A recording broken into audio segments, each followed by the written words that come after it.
В заказнике Белой Усть-Вымского района открыли экологическую тропу. В гости к Версе приглашают всех желающих. Новый туристический объект появился благодаря нацпроекту «Экология». Обустройство маршрута началось пару лет назад. Информационные стенды и арт-объекты появлялись постепенно. Для первых гостей сотрудники заказника провели экскурсию. О новом варианте досуга в лесу и о том, в чем его уникальность, расскажет Наталья Юрина.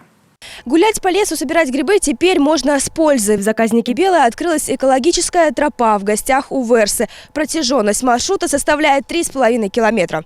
Новая тропа в лесу – экологическая. Первые идеи обустроить подобный объект появились около 10 лет назад. В 2019-м взялись за дело. Разработали концепцию, облагородили территорию, установили навигацию. К столетию республики идею удалось оформить, объединив образовательную площадку с местом для отдыха. И вот долгожданный момент.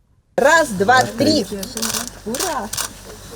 Красную ленту перерезают под счет, без музыки. В лесу шуметь нельзя. По новой тропе начинается экскурсия в форме квиза. Пока идет путешествие, гости отгадывают загадки, решают головоломки. Останавливаются около информационных стендов. Это станции. На экологической тропе их 15. Каждая рассказывает о разнообразии лесной экосистемы заказника Белой. От почвы до макушек деревьев.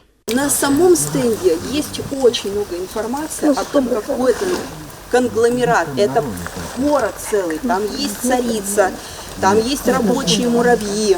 С лупой изучаем муравьев и их среду обитания. Воспитанники школьных лесничеств вовлечены в образовательный процесс. В Минприроды Коми уверены, экологическая тропа станет отличной площадкой для получения новых знаний.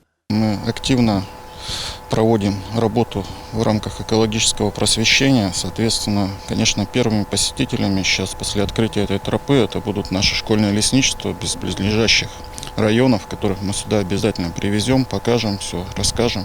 Появились здесь и скамейки, и беседки. Помимо стендов, экологическая тропа богата и арт-объектами. Новые фигурки выточены из дерева. На лесном маршруте можно встретить муравьев, грибы, качели, обустроили фотозону.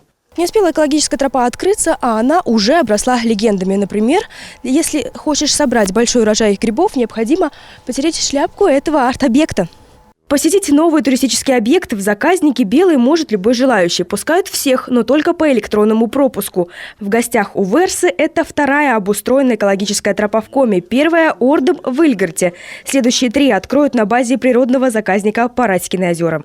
Экологическая тропа, она будет связана вот именно с историческим, больше, наверное, таким уклоном, который как раз и будет давать представление о именно исторической составляющей Параськины озера, потому что это связано с реально существующей женщиной, которая жила на этой территории Параськой.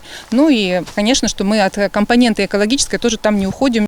Новые экологические тропы в Ухтинском районе планируют открыть в начале сентября. Что касается туристического объекта в Белом, то его благоустройство и наполнение продолжится. Наталья Юрина, Олег Жуковский, телеканал Юрган.